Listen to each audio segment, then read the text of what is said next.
Hello again. What do you think is the single subject that most surprises people and causes the most argument and the most disagreement amongst people, marketers? Not just amateur marketers, but professional marketers. Well, I will tell you, in my experience, it is the length of the copy. And I'm not going to go into that at the moment. I'm just going to tell you something that might surprise you that I discovered a few years ago.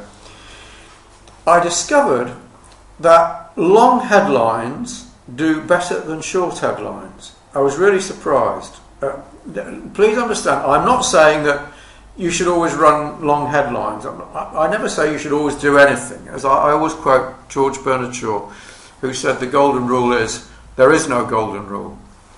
But years ago I saw research by Gallup which suggested that long headlines did better than short headlines. A good example is David Ogilvy's famous one for Rolls-Royce. At 60 miles an hour, the loudest sound in this new Rolls-Royce comes from the electric clock. It's over 20, I think it's 22 words long. The most successful headline I ever wrote was 32 words long.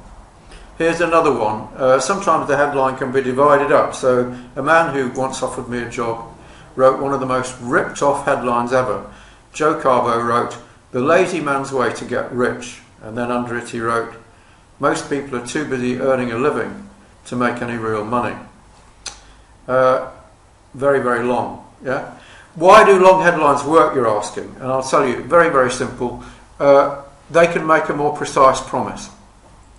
Having said that, just remember that many people, Joe Sugarman for instance is a good example, have made an awful lot of money, millions in fact, writing short headlines. I'm just saying that on average, longer headlines tend to do better than short ones, and I believe it's because they can make a more precise promise.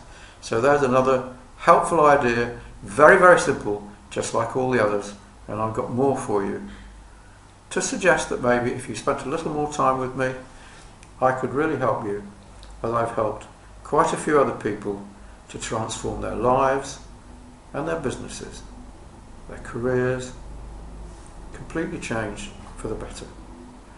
And it'll only take 3 days and a bit in October, followed by a whole year of webinars, picking my brains and learning everything I know. And you can ask me lots and lots of questions along the way about what puzzles you. Thank you.